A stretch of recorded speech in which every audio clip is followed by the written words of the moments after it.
আপনি আমার ভাতৃপ্রতিম, আপনি আমায় ক্ষমা না করলে। বললাম তো সব ঠিক আছে। তাহলে তাহলে বলুন, আপনি আমায় ক্ষমা করলেন? হ্যাঁ হ্যাঁ হ্যাঁ হ্যাঁ।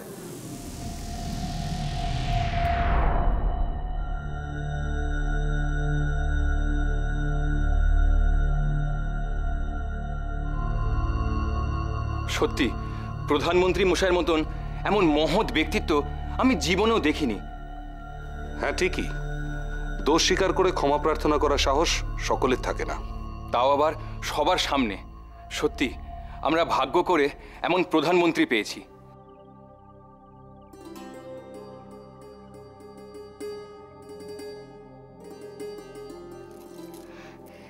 যাক, তাহলে আজ আমরা দুজনে অনেকটা হালকা বোধ করছি, তাই না জয়া?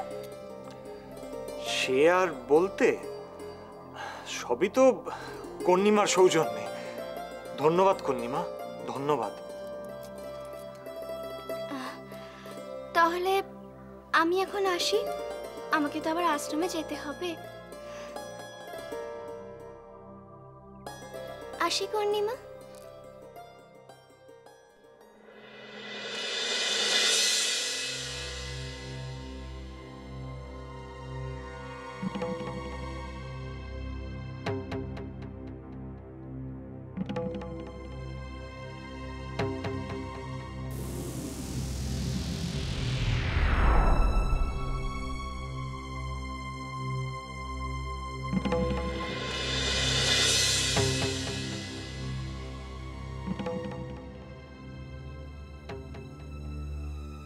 ব্যাপার বলুন তো, উনি হঠাৎ এইভাবে বেরিয়ে গেলেন?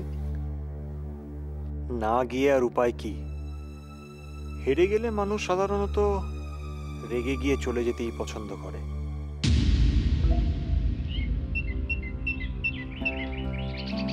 খনা, মিষ্টিমা, তুমি তুমি আশ্রমে যাচ্ছ তো? হ্যাঁ, কিন্তু তুমি এই পথে হঠাৎ? আসলে তোমাকে আমার বিশেষ প্রয়োজন ছিল মা। কি বলো তো? তুমি তুমি আমার একটা কাজ করে দেবে। কি কাজ? না মানে তুমি তুমি একটু মিহিরের হাতটা দেখে দেবে। কেন? না মানে আমি জানতে চাই যে মিহিরের হাতে আদৌ যজ্ঞোপবীত লেখা আছে কিনা। কিন্তু মিষ্টিমা, তার জন্য আমি কেন? এর জন্য তো আরো অনেক ভবিষ্যৎ বক্তা রয়েছেন, স্বয়ং আচার্য দেবতা। না, আমি অনেক আশা নিয়ে তোমার কাছে এসেছি, আমাকে ফিরিয়ে দিও না মা। কিন্তু মিষ্টিমা, খনা দেখো, তুমি তো মিহিরের ঘনিষ্ঠ বন্ধু, তুমি এই কাজটা করে কথাটাকে গোপন রাখতে পারবে। কিন্তু এই কাজটা যদি আমি বাইরের কাউকে করতে বলি, তাহলে লোক জানাজানি হয়ে আরো অশান্তি হবে মা। কিসের অশান্তি মিষ্টিমা? দেখো খনা, তুমি তো জানো মিহিরের যজ্ঞোপবীত ধারণ নিয়ে কি পরিমাণ অশান্তি হচ্ছে, আর এই বিষয়ে প্রায়শই আমার রাজপুরোহিত মশাইয়ের সাথে উত্তপ্ত বাক্য বিনিময় হয়। গৃহে বিন্দুমাত্র সুখ নেই। আমি কত করে ওনাকে বুঝিয়েছি, আমার কোনো কথাই উনি শুনতে চাইছেন না। আমার তো মনে হচ্ছে উনি এই অনুষ্ঠানটা করবেন না বলেই মনস্থ করেছেন।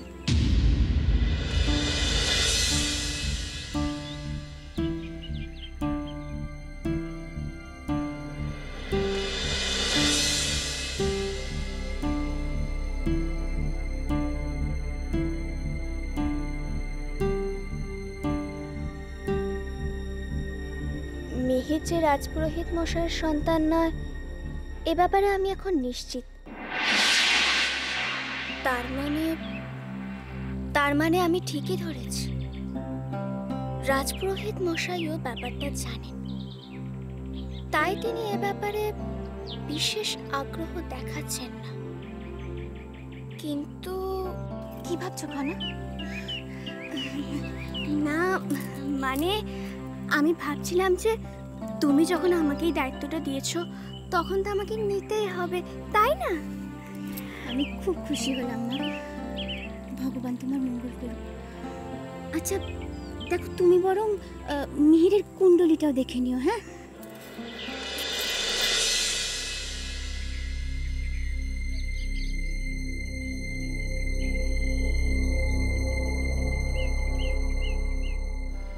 খনার উপস্থিত বুদ্ধি দেখে আমি তো অবাক হয়ে গেছি রাজিমা। কর্ণিমা তো প্রায় সকলকেই নিজের হাতের মুঠোয় নিয়ে নিয়েছিল। সেখান থেকে খনা পুরো পরিস্থিতি নিজের আয়ত্তে এনে নিজে তো ক্ষমা চাইলই, আমাকেও ক্ষমা চাইবার সুযোগ করে দিল। খনা দেখছি দিন দিন রাজনীতিতে দক্ষ হয়ে উঠছে। তুমি দেখো, ও বড় হয়ে একজন খুব ভালো প্রশাসক হবে। সমৃদ্ধি, তোমার কি মতিভ্রম হয়েছে? কেন রাজিমা? শোনো, মেয়েরা কখনো দেশ শাসন করে এমন কোথাও করতে দেখেছো বা শুনেছো তুমি? না রাজিমা, আসলে আমি সমৃদ্ধি, আমি চাই তুমি আর জয়দ্রথ খনাকে সঠিক পথের সন্ধান দাও, কিন্তু তোমরা যেভাবে অলীক স্বপ্নের জগতে মেতে রয়েছো তাতে তো সম্ভব নয়। অলীক কল্পনা কেন বলছেন রাজিমা? হতেও তো পারে যে খনা ভবিষ্যতে। জয়দ্রথ, যা কোনোদিনই সম্ভব নয় তা নিয়ে স্বপ্ন দেখা বা আলোচনা করাটা কিন্তু বুদ্ধিমানের কাজ নয়। কিন্তু একবার ভেবে দেখুন রাজিমা, খনার এই দক্ষতা এবং বুদ্ধি যদি ও ভবিষ্যতে কাজে লাগায় তাহলে তো দেশই উপকৃত হবে। জানি, কিন্তু তার জন্য রাজদণ্ড হাতে তুলে নেওয়ার কি প্রয়োজন? অন্তরালে থেকেও তো দেশের উপকার করা যায়। তা যায়, তবু শোনো জয়দ্রথ, খনার এই বিশেষ ক্ষমতাকে আমরা নিশ্চয়ই কাজে লাগাবো, কিন্তু ভবিষ্যতের কথা ভেবে বর্তমানের দায় দায়িত্বগুলো এড়িয়ে যাওয়া কি ঠিক হচ্ছে, উচিত কাজ হচ্ছে? তার মানে জয়দ্রথ, তুমি কি ভুলে যাচ্ছ যে শোক সভার সমস্ত বক্তব্য শোনার পর সাধারণ মানুষ কিন্তু হত্যাকাণ্ড এবং হত্যাকারী সম্পর্কে আরো আগ্রহী হয়ে উঠেছে? তুমি কিভাবে যাবতীয় প্রশ্নের উত্তর দেবে সেটা ভেবে দেখেছো? তাই আমার মনে হয় জয়দ্রথ, একটু সময় নষ্ট না করে পুরো দমে কিন্তু অনুসন্ধানের কাজে লেগে পড়ো। অনুসন্ধানের কি দরকার রাজিমা? আমরা তো জানি কে এই কাজটা করিয়েছে। এখন শুধু ভাইকুমারের উপযুক্ত তথ্য প্রমাণ সংগ্রহ করলেই হবে। সেটাও আমাদের হাতে আছে সমৃদ্ধি। কিসের কথা বলছো? কেন? ছুরিকা? দুটো ছুরিকা সবার সামনে রাখলেই? না না জয়দ্রথ, ও কথা মুখেও এনো না। কেন রাজিমা? ওরা জানতে পারলে ছেড়ে দেবে ভেবেছো? নিজেদের বাঁচাতে ওরা হয়তো আরো একটা হত্যাকাণ্ড সংগঠিত করবে। না না না জয়দ্রথ, আমি আর রক্তপাত চাই না। তাহলে কি চুপ করে বসে থাকবো রাজিমা? আর আপনি যে অনুসন্ধানের কথা বলছেন তাতেও তো এই সত্যটাই উঠে আসবে। তখন তখন কি এটা প্রকাশ না করে উপায় থাকবে?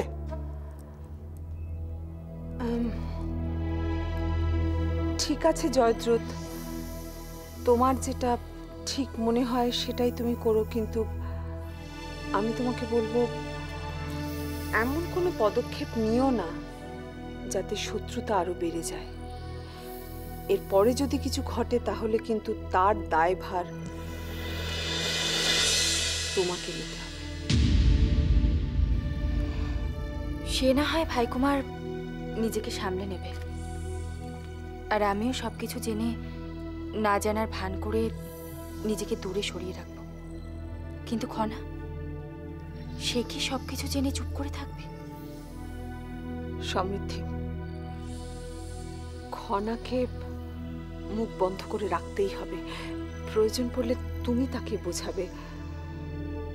আর সমৃদ্ধি, আর একটা কথা, যতদিন না ঐশিকা আর উপদেশ্য ফিরছে ততদিন কিন্তু তুমি আর খনা সক্রিয় রাজনীতি থেকে দূরে থাকবে। কি বলছেন রাজিমা? তাতে তো পরিস্থিতি আরো জটিল হয়ে উঠবে। সমৃদ্ধি, আমার মনে হয় রাজিমা ঠিকই বলছেন। ওনার কথা তোমার শোনা উচিত। রাজিমা, আপনি নিশ্চিন্তে থাকুন। আপনি যখন একবার সতর্ক করে দিয়েছেন তখন আর কোনো অঘটন ঘটবে না। তবে একটা সমস্যা থেকেই যাচ্ছে। কি সমস্যা? প্রজাদের কি উত্তর দেব রাজমা? আর হত্যাকারী হিসেবে কাকিবা চিহ্নিত করব?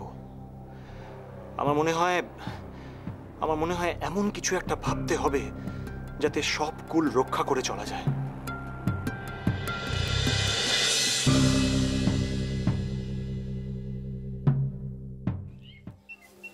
মিহির, ভাবছি আজ আমি একটু গুরুমার সাথে কথা বলতে যাব। কেন হঠাৎ গুরুমার সাথে কি দরকার? না, আসলে দেবী মীনাক্ষী খুবই মনোকষ্টে আছে। স্বামী মারা গেলে যে কোনো নারীর মনে খুব কষ্ট হয় খনা। না না মিহির, সমস্যাটা আসলে সেটা নয়। সমস্যাটা হলো তিনি তীর্থে চলে যেতে চান। তীর্থে? কেন? শান্তি খুঁজে পাওয়ার জন্য। কিন্তু কিসের জন্য? তিনি বলছেন যে এখন যদি তিনি পরিবারের সাথে থাকেন তাহলে তিনি নাকি পরিবারের ওপর বোঝা হয়ে যাবেন। আমরা তাকে অনেক বোঝাবার চেষ্টা করেছি মিহির, কিন্তু তিনি বুঝতে কিছুতেই রাজি না। তিনি বলছেন যে এখন তিনি এমন কিছু করতে চান যাতে তিনি নিজেও শান্তি পাবেন এবং অন্যরা উপকৃত হবেন। তা বলে তুমি তার জন্য কি করতে চাও? জানি না মিহির, ঠিক বুঝতে পারছি না। সেজন্যই তো আমি গুরুমার সাথে কথা বলে। দেখো খনা, প্রাসাদে তো অনেকেই রয়েছে, কই তারা তো কেউ কিচ্ছু বলছে না। তাহলে তুমি কেন তার জন্য কিছু করতে চাইছো? মানে? দেখো খনা, আমি জানি গুরুমার সাথে কথা বলে নিশ্চয়ই একটা সমাধান সূত্র পাওয়া যাবে, কিন্তু তা নিয়ে আবার নতুন করে কোনো বিতর্ক হবে না তো? মিহির, তুমি এরকম ভাবছো কেন? ভাবতে বাধ্য হচ্ছি খনা, কারণ সিংহলে অশান্তি করার মানুষ তো কম নেই। আর আমি চাই না তুমি আবার নতুন করে কোনো অশান্তির মুখোমুখি হও। তাহলে মিহির, আমি কি অশান্তির ভয় পিছিয়ে আসবো? আমি কি দেবী মীনাক্ষীকে সাহায্য করব না? খনা, সবার আগে একবার নিজের কথা ভাবো, অধ্যয়নের প্রতি মনোযোগী হও। পরের জন্য ভাবা, পরের উপকার করা, এগুলো এখন মন থেকে মুছে ফেলো। আমি পারবো না মিহির। কেন? কেউ কি তোমায় নিজের দেশের আর দশের দায়িত্ব নিজের কাঁধে তুলে নিতে বলেছে নাকি? না বললেও মিহির, আমি স্বার্থপরের মতো জীবন কাটাতে পারবো না। কিন্তু খনা, এই পৃথিবীতে বেঁচে থাকতে হলে সেটাই করতে হয়। সবার আগে নিজের কথা ভাবতে হয়। ও তাই না? তাহলে মিহির, আমাকে একটা কথা বলো তো, যদি তোমার জীবনেও কখনো এরকম সময় আসে তখন তুমি কি করবে? আমায় বেছে নেবে নাকি নিজের স্বার্থটাকে? আচ্ছা খনা, এর মধ্যে আমি আসছি কোথা থেকে? তুমি আমাকে নিয়ে টানাটানি করছো কেন? আমি তোমাকে বলছি তুমি শুধু একবার নিজের খেয়াল রাখো, নিজের কথা ভাবো। আর তুমি আমার মিহির, আমি শুধু উত্তরটা চাই।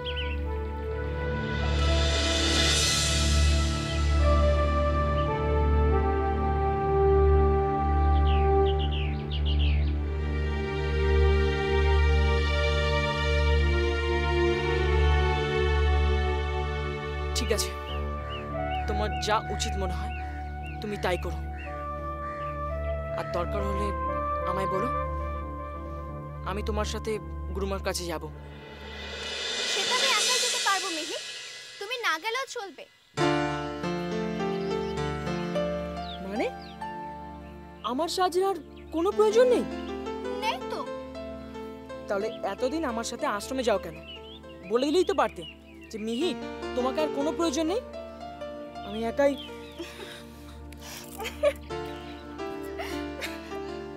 এতে হাসার কি হলো? আচ্ছা মিহির, তোমার থেকে থেকে কি হয় বলো তো? আর হঠাৎ হঠাৎ করে তুমি আমার সাথে ঝগড়া করো কেন? আচ্ছা, তুমি কি ঝগড়া করার তিথি নক্ষত্র দেখেই কি আমার কাছে আসো? তাই আবার হয় নাকি? আমার তো তাই মনে হয় মিহির। মিহির, এখন নিজেদের মধ্যে ঝগড়া করার এটা সময় নয়। আমাদের যা করার তা আমাদের দুজনকে একসাথে করতে হবে মিহির, বুঝেছো? বুঝেছি, কিন্তু তার জন্য তোমার কোনো ক্ষতি হবে না তো? সে না হয় পরে দেখা যাবে। এখন চলো তো, আমাদের যেতে এখন অনেক দেরি হয়ে যাচ্ছে। চলো।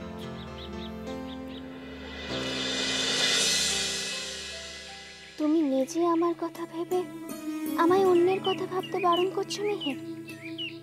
না, আমি কোনোদিনও স্বার্থপরের মতো নিজের কথা ভেবে জীবনে চলতে পারবো না মিহির।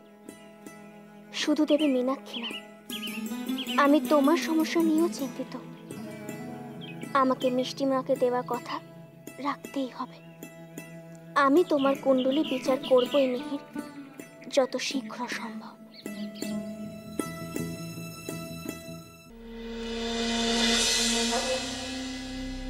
এই খনা মেয়েটা কিছুতেই আমাদের শান্তিতে থাকতে দেবে না, দুশ্চিন্তার কারণ হয়ে উঠলো দেখছি।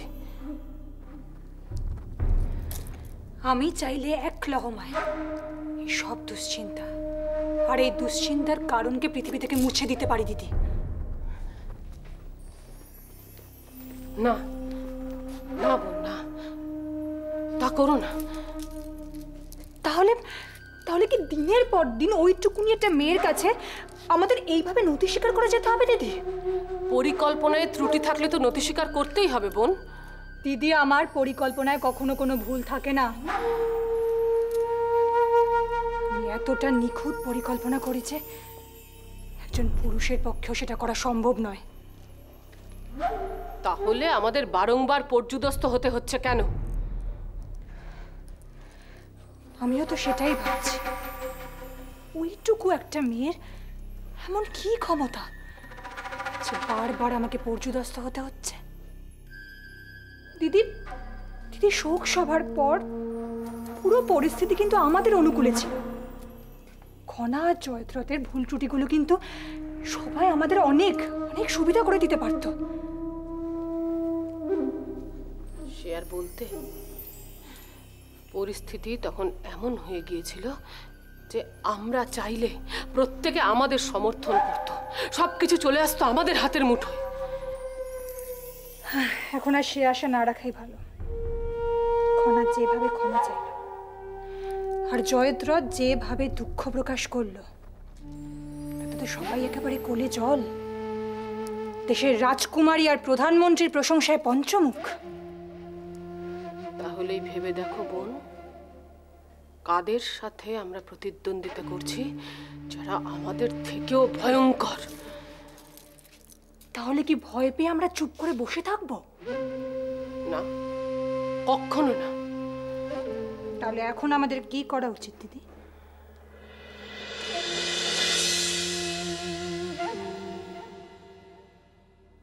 কি হলো বলো, আমি তোমার কাছে পরামর্শ চাইছি দিদি। না বোন, না, আমি তোমাকে কোনো পরামর্শ দেব না। যা সিদ্ধান্ত নেবার তোমাকেই নিতে হবে। এ কথা কেন বলছো? বলছি কারণ প্রাক্তন প্রধানমন্ত্রী মশাইয়ের হত্যার সিদ্ধান্ত নিয়ে আমাকে যথেষ্ট কথা শুনতে হয়েছে।